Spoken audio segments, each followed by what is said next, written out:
welcome to Nourishing the Mother, where inspired women talk about the journey of motherhood through the common thread of parenting, relationship, and sexuality as a path to consciousness. We ask, in what ways can we show up more fully, live more meaningfully, parent more wholly, and love more unconditionally? How can we mine the wisdom from the experiences of our lives and expand into those challenges? If you are here, you care about paving a path of conscious and intentional motherhood, connected with yourself and your gifts, and also illuminating your children in theirs, so we may raise more whole humans who can impact this world in a more humane way. And if you feel like giving a little back to this free content, please become a patron of the show and receive extra member benefits for less than a coffee a month. Or you can leave a review on iTunes and Facebook, all of which helps the podcast keep going and reach more mamas who need this type of tonic for the soul. Head on over to patreon.com/NTM podcast to find out more. We are Julie Tenner and Bridget Wood, and we are so grateful you're here.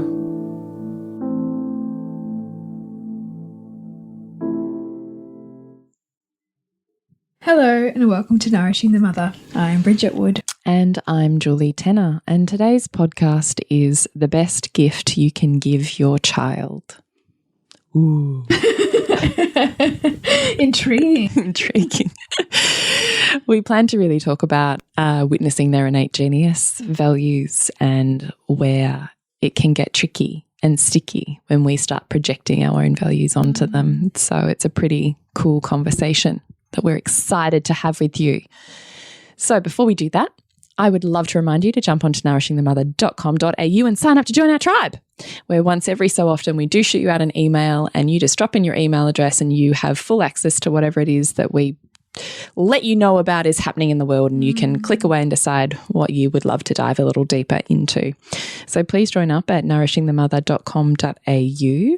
The only other thing I'm going to add into here is if you have a question that you would love for us to answer, or an email that that you want to send us, or a DM or a PM or any type of contact, if there's a podcast topic or a question that you have, we would really love to hear from you, because we would love to have a question to answer. It actually gets easier than us trying to come up with, what are we going to talk about tonight?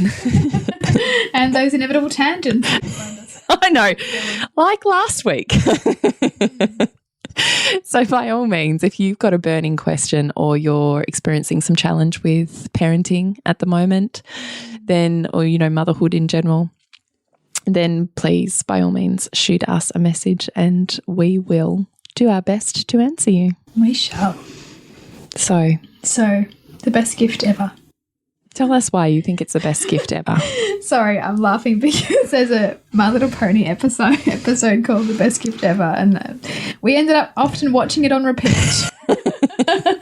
So no, we're not talking about My Little Pony, but we are talking about all of the ways in which our children are yearning to be seen and validated for their emerging sense of self and what they love to do and who they're becoming, and the intersection of that often with the clash of us as parents not always spotting that, supporting that, second-guessing that, doubting that, projecting on top of it what we think is better. And we really want to unpack that in this episode. Because our greatest gift we can give our children is to fan the flames of what's most inspiring to them, and to fan the flames of their emerging genius. And their genius meaning, the wisdom of their soul, like that imprint of that blueprint that they come with, that has been here before, and that is wanting to ignite in this life a beautiful experience and gift to the world through them. And they, in fact, grow. Like we know this through brain development, that the children's brains grow and like reach the higher spheres of growth in alignment with the things that they love to do. Like, so that's why, you know, the kids won't read what school sent home, but boy, they'll be able to read everything about what they love, and that they're going to spontaneously, you know, search for information and spend time on and talk about what's most inspiring to them. And that's where they'll demonstrate their leadership, and that's where they'll, you know, light up, and their body will visibly, you know, be animated, because it's a source of vitality for them. And so if we're not attuned to that, and we minimize it or dismiss it because we've decided our idea for them is more important, or what they need to do here in the home is more important, or at school is more important, then because our children internalize their parents' voice very often as their own voice, that they can start to minimize those things that light them up and behave more towards what the external world wants from me. And what that creates as they grow and go into adulthood, you know, is people who are really kind of unsure about what their heart and intuition and are trying to tell them, but that they have this sense of disconnect. And the disconnect comes when we're little and we're not really listened to, and we're not really seen, and we're not really heard. That we have this sense of like, I think it's like a subjugation of the self in order to receive love. It's exactly what it is. And I think it's deeply heartbreaking that we can be the source of that and often not even know. Yeah, well, ain't that the truth? Yeah, you know? Yeah. Julie's kind of travelling this a little bit at the moment, so it's part of why we're having this conversation. Yeah, I am. But I think framing it in this way and just coming back to the things that our children love are not random, and that even if we might find them uninteresting, it's to look beyond the thing and look at what it gives our child. Like, look at how it lights them up. Look at how they are just growing into their next evolution of themselves, and that right now this is their world, and if we want to love them better, then we want to love them in that world and make that world as meaningful to us as we can, because we love them and we want to celebrate who they are becoming. Yeah. I think the interesting thing, look, long story short, I'm not going to, you know, fill our beautiful listeners in on all of the copious amounts of information. But as you all know, we're going through a diagnosis process with Lowell's / you know, a lot of stuff. So on the road to that was that her BMI is a significant issue. So we've kind of been on a huge path with that. And I'd said to you, Bridget, I can't do this on my own, because body fat, weight, food control, power of food is like so deeply wounded in me that I don't feel like I have the skills to get myself through it to do this well.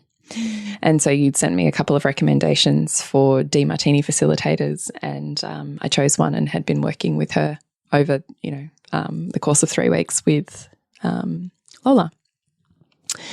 And it was fabulous. And, you know, I'll happily talk about all of the ways that she totally called me on projection when I couldn't see it. I was fairly sure I wasn't projecting. Turns out really was. But I think what I loved out of this, before we dive into that, was the whole idea that actually what we avoid in our children is what we avoid in ourselves. So the thing that we avoid in them is also the area of us that is weakest and calling for the greatest amount of time, energy, effort, and growth. And that if we actually did those things, we would empower our career, finances, other areas of life. So let's repeat that again. So the thing that we're avoiding most in our children, so the thing that we don't want to see, or the thing that makes us uncomfortable. The thing that makes us uncomfortable. Yeah, yeah. Is the parts of ourselves that we don't want to see or potentially empower because there's pain there. Yeah, or because it's such an excellent avoidance strategy to not have to, like if you had to empower that thing, how would it change your career? How would it change your relationship? How would it change your, or whatever. Well, yeah, I mean, in a way, she's the perfect construct for me to avoid my growth by virtue of spending so much time, energy, effort, money, resources. As you said to me, it's like a part-time job. Yeah. In also helping her avoid the things that would come easily.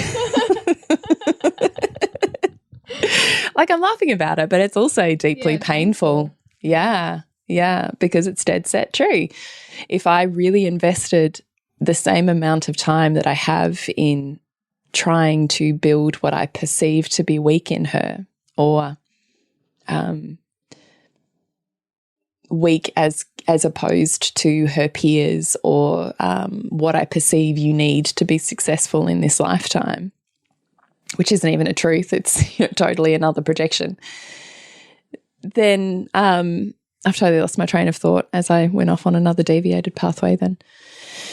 But then if you didn't... Okay, yeah, so if I spent the same amount of time that I'm spending, so essentially the things in her that I perceive and had labelled as essentially we don't need to spend time on those things because they come naturally and easily to her, when there's all these things that don't and are super difficult and challenging and make relationships hard and life hard and learning hard and moving hard and like all the ways that you kind of are in society hard. Well, we clearly need to build those up. Forget about the things that are easy for her because they're easy. So we'll build up the things that are hard. But because they're hard, it takes an exorbitant amount of energy and resources to do that. But in spending so much time focusing on that, I avoid her true values because it's so challenging to believe and to sit in from a place of strength that they will build a successful life. That she's enough in that. Yeah, that the things that by society's standards appear weak are also the things that I would minimize or diminish within myself in lieu of let's celebrate these other parts, physicality, mind, academics, success, benchmarks, all of these things. So I just really loved the whole awareness around, so I'm using my motherhood / child to avoid my own growth. Because if I really spent that time with her, I would grow too. So far easier to avoid those things in her, because then I don't have to grow and I don't have to be big. Yeah. Which this actually touches on an earlier episode we did a while back, which was on, are you hiding in your motherhood? Yeah. So it's exactly this. Yeah. And in fact, that's what this facility, are you hiding behind? Yeah. Because what would happen if you had to empower these things that are really strong in Lola, and by virtue of that, you spent more time in those things, what would happen in your career? And I was like, well, fuck. Yeah. Because in actual fact, I'm paid more the more that I'm intuitive, poetic, inner heart space, relationship. They're all Lola's easeful spaces. But no, let's not spend time there because they're too easy. Let's move to the stuff that's really hard. It is such a minimization and hiding of self, which will sit upon a whole lot of fear around what that would mean for me. And so I have this perfect child who, and I always think there's one in particular in every family for each of us that is essentially the walking embodiment of every piece of our shadow. There's always one child that we personally struggle with more than the others. There's always one. And I honestly feel like they are literally every piece of you. That's why it's so painful. So before we kind of, roll onto projection of values, I just wanted to bring up this construct that I just found fascinating, that if you actually spent time in your child's values, particularly the child that you find most challenging, I bet you it holds the key or the fears to money and success and career and all the stuff perhaps that you're chasing, but, you know, can't ever seem to quite nail, you know? I totally know. Like this, and there's so much in that, I think, for so many. Well, I hope everyone strung along with my thought process. I think it was pretty clear. Was it? Okay, good. Yeah. You kind of know all this stuff, though. Yeah. But, you know, I even felt like I even had to question myself before I was having a third, like, is this a really deep embodied yes to having a third, or is part of having a third because I don't want to be done with having kids and having to face, you know, like. Yeah, I do. Like, yeah. Well, then I have to grow up, or you know, I have to do a job do or whatever. Else, or, you know. And I mean, I love mothering enough to know that the third child is a really anchored decision, but there are aspects of knowing that, well, if I'm parenting her as my primary focus, or my parenting my kids, then that's my primary focus for a defined amount of time. And you can, if you choose to, kind of stay there, but don't think you're going to avoid the pain. Because, you know, as we're hearing as you're saying, that whatever you project out is really what you're asking to bring inwards. Yeah, it's the repression expression. Actually, it's probably the conversation we should have had in last week's podcast, where we could not follow a conscious train of thought whatsoever. But I just really love this. I just really love ruminating on all of this constantly. I think it's really valuable. I really do. So, I don't know which way you want to take this. Where do you want to go from here? So in terms of us thinking about the biggest gift that we can give our child, stepping this out in terms of what it looks like for Julie is going to be a pattern interrupt of those times where she's going into projection or mode on top of. So an example might be when you can see Lola doing something that she's really lit up by, instead of you interrupting that and projecting onto her what you think she should be doing instead, is noticing her fulfillment, her alignment, her aliveness, and communicating what you are wanting her to do, if it is a need for her to do, in a way that is meaningful to what she's valuing, so that she's not feeling like she's being overruled by someone else who thinks that what they want you to do is more important, essentially. You know, so it's recognizing that what they value is just as meaningful as what you're asking them to do, and to how to and that you're looking for ways in which to help them see that what you're asking is also adding to their genius, or adding to what they're seeking to grow in, and not a have to, or, you know, a more powerful person coming in saying you need to do this. You know, just helping them expand their own fulfillment at the same time as you seeing areas for them to grow in responsibility in. You know, so linking the things that you know need to happen for the family to what she loves to do. And sometimes this can mean in families having to be quite flexible in seeing each child's value system and how you can communicate it out. Like, it's asking you to elevate your communication, essentially, beyond it being, this is what we do here and you have to do it, kind of thing. Yeah, for sure.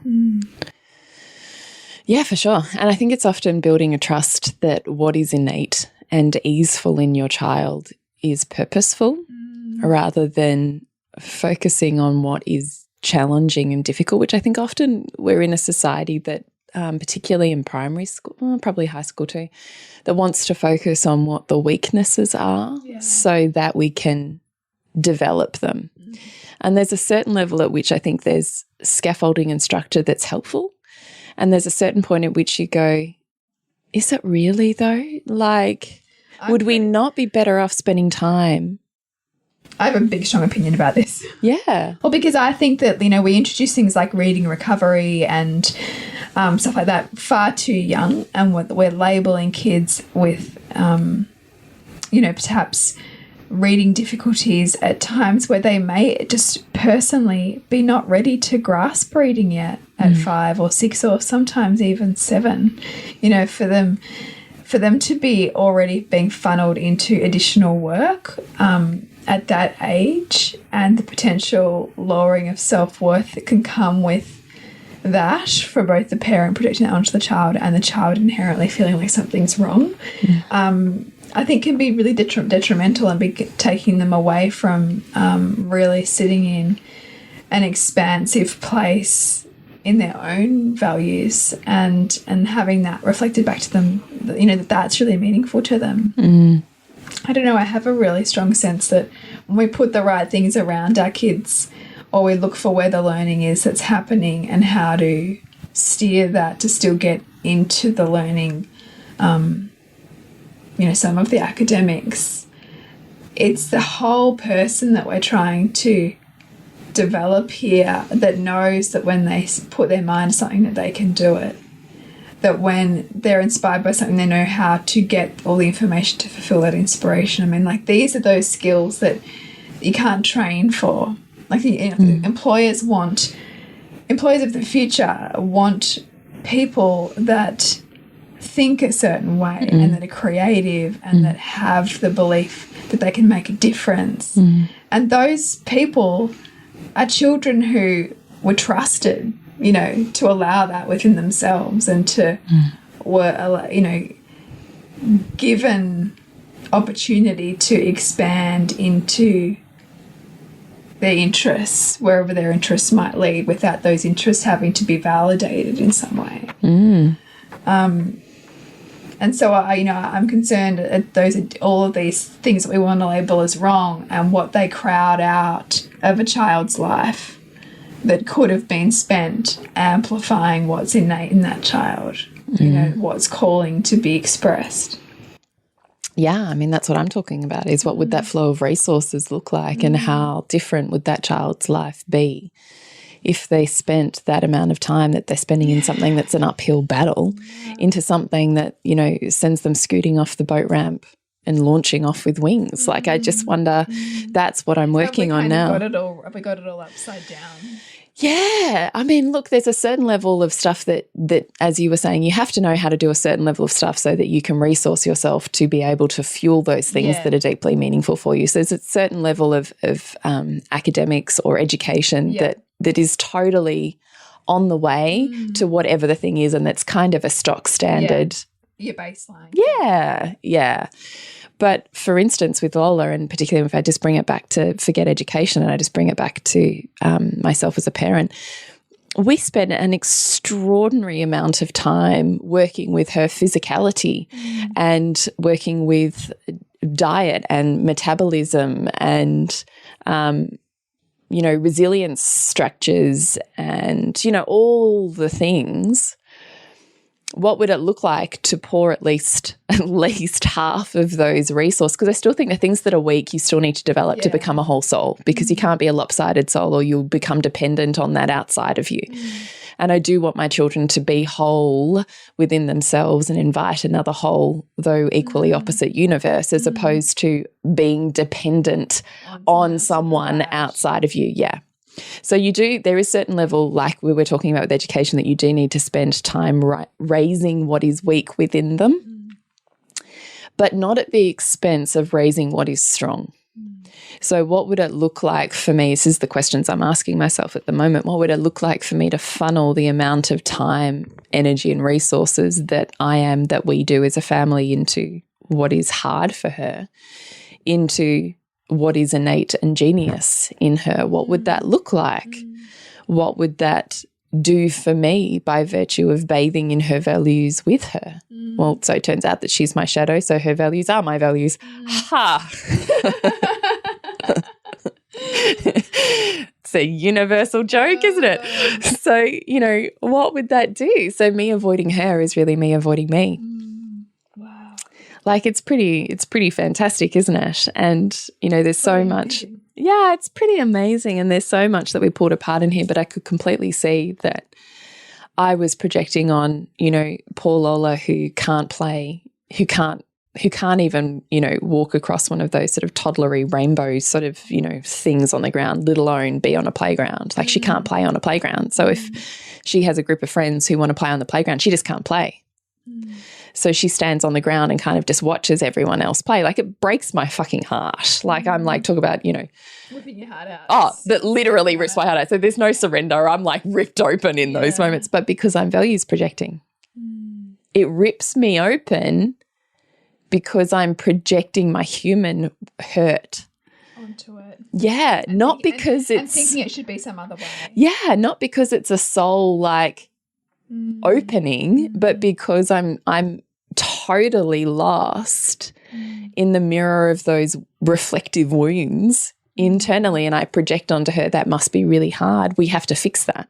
Yeah. That must make your life really awful. We have to fix that. Your life doesn't have to be that awful. We can make it better. I can make it better. I'll make it better, you know. But what would it look like to look at that completely differently? So, and I loved that part of this process was because I'm completely projecting on this is bad, this is terrible, she can't do these things, you know, blah, blah, blah.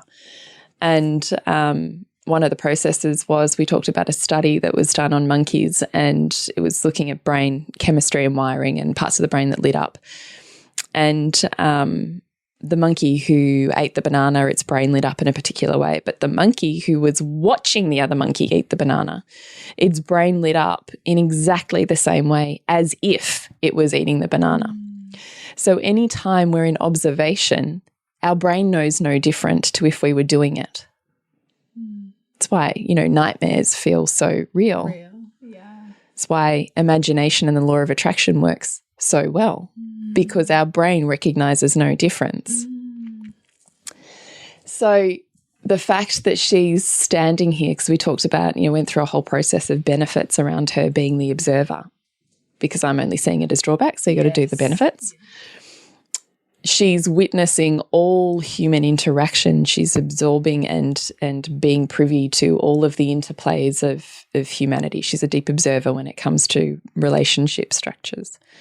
And at the same time as I'm presuming that her body is not able and she's not able, her brain is lighting up watching these kids as if she herself was doing those activities. So not only is her brain actually neuro-wiring as if she was, but on top of the kids who are so immersed in the doing, she's not so immersed in the doing because that's an unconscious process of our brain capacity. She's immersed in the observation of humanity. So she's doing, in inverted commas, the activity, and she's building a full awareness that someone might spend 40 years trying to witness human behavior, and she's been doing it from the moment she was born. And I was like, fuck me. How could I believe that this was so wrong? And the other thing I love, which I've heard this person talk about before, because I've heard John Demartini talk about this, that you have the perfect body for your purpose. And so what if she needed this body? Well, it comes from the place that she chose this body. She chose this incarnation.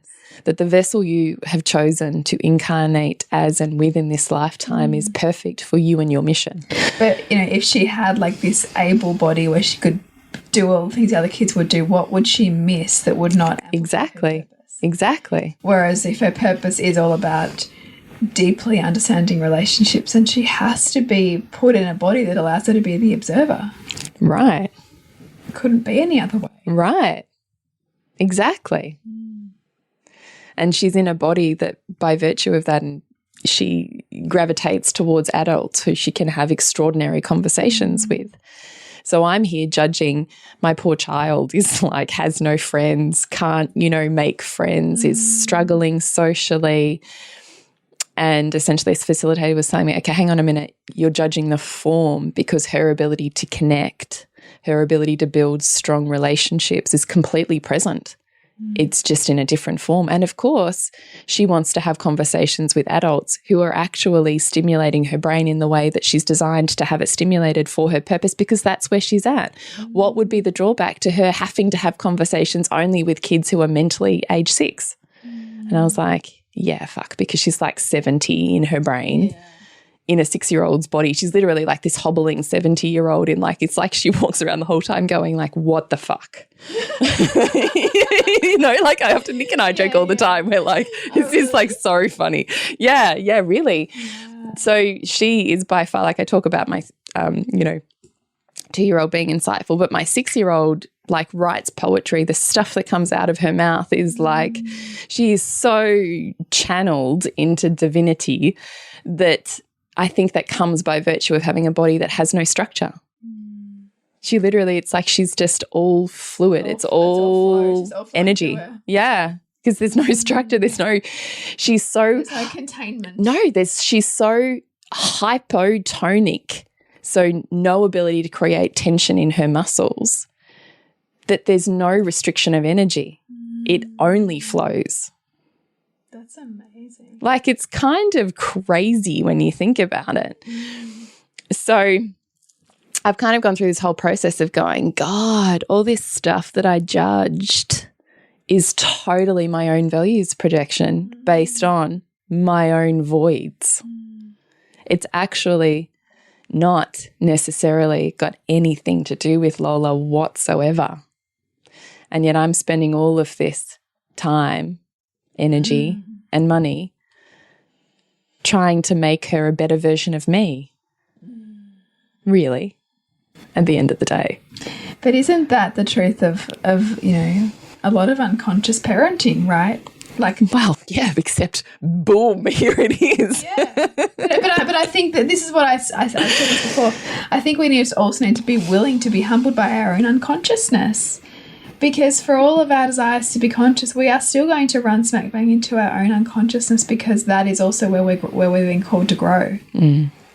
We're not these one-sided, enlightened, got all the answers, conscious parenting, like, I don't know, genies or whatever. Like, we will run smack bang into our own unconsciousness on this path, and that is where we're being called to grow into more consciousness. So it's humbling and beautiful.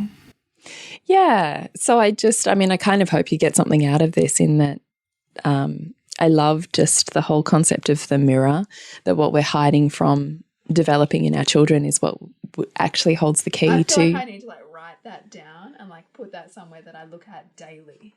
Well, look, to be honest, me too, because I keep ruminating on it, because if I actually got rid of all of the bullshit that stops me from immersing in poetry or immersing in love or immersing in the things that are innate and strong in Lola, the fact that I resist that within myself is an issue. So just to have a reminder to clear the decks of what's preventing that flow, because it's that current that's preventing you from stepping into your genius and ultimately greater service in the world, right? I loved that awareness, because I was like, I could totally see it. Yeah, totally. I'm totally finding all the reasons why I can't do the thing that I'm here to do.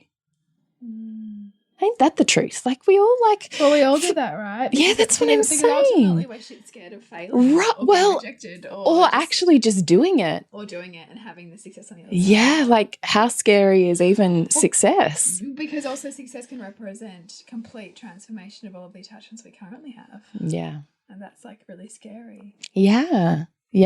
So we find all of these fantastic ways, and haven't I got a fantastic one where I'm just so consumed by this child. Yeah, but that's really so consuming that I have no time to do anything else. But the truth is, if I stopped fighting and stopped swimming upstream, there'd be a lot more ease, and she would find a much easier place to be, rather than it's totally a projection too. I was about to say, rather than always being one step behind everyone else, but that's totally my projection. Yeah. So I can't get out of the way of myself at the moment. But I love how you're sharing that, how you're still really wading through it, right? Like you haven't. I'm not remotely on the other side, but I think but staying in the questions and being with the questions is really where there's so much gold, because you're staying in that place of allowing the wisdom to come. Yeah, so I really hope there's something in there. I really hope you can start to bring awareness to where perhaps you're hiding hiding in your motherhood in a different way, where perhaps you're projecting and seeing your own values by virtue of seeing your own voids in your children play out and deciding that they need blah, blah, blah, whatever the uphill stream battle is. Well, the truth is, do they? Because we get to have ease and be amazing. Like, it doesn't all have to look like uphill swimming. So I just feel like there's conversations we can have with ourselves in that. Yeah, absolutely. Thank you for sharing that. Oh, no worries. So we would love you to join us in Soul Driven Motherhood. We do have these conversations regularly. We do. Plus, there's a plethora of at least 10 courses now that you can dip into when you need to find the thing that gives you the tool that takes you further or re-inspires you, or actually, just like I'm doing with Ola, creates meaning, which allows you to be in the struggle in a meaningful and inspiring way rather than stuck in how bloody hard it is. Yeah, or just trying to fix it without finding the wisdom in it. Yeah.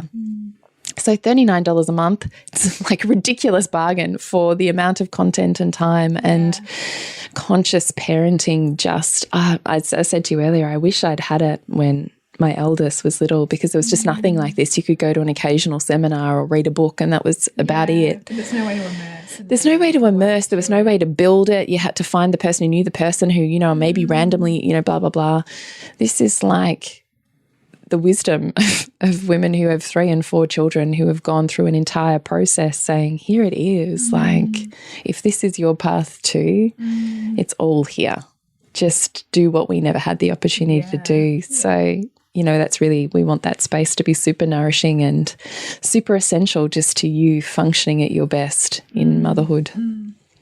So to connect with you, Bridget. Suburban.sandcastles.com, and you, Jules? thepleasurenutritionist.com, and we are nourishingthemother.com.au, Nourishing the Mother on Facebook, Instagram and Pinterest. And remember to nourish the woman to rock the family. And we'll see you next week when we continue to peel back the layers on your mothering journey. And if you want to support Nourishing the Mother and all the late nights, the early mornings, the blood, sweat and tears we pour into our art, then please go to patreon.com/NTM podcast and become our patron. As a patron, you're helping all of the cost of operating this podcast, the hosting, the editing, the transcription, helping all of that be completely covered, and joining a community who are all about honouring our journeys and continuing to open. The more support we have, the longer we can last. So become a patron. We'd love to have you. Go to patreon.com/NTM podcast. We literally couldn't do this without you. Thank you so much for listening, and please share this podcast with anyone you think it would be medicine for.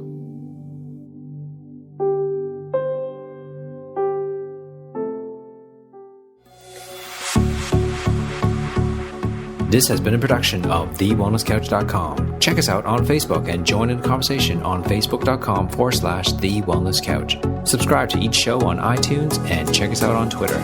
The Wellness Couch, streaming wellness into your lives. Whilst the Wellness Couch presenter endeavor to provide accurate and helpful information to their listeners, these podcasts cannot take into account individual circumstances and are not intended to be a substitute for health and medical advice from a qualified health professional. You should always seek the advice of a qualified health professional before acting on any of the information provided by any of the Wellness Couch podcasts.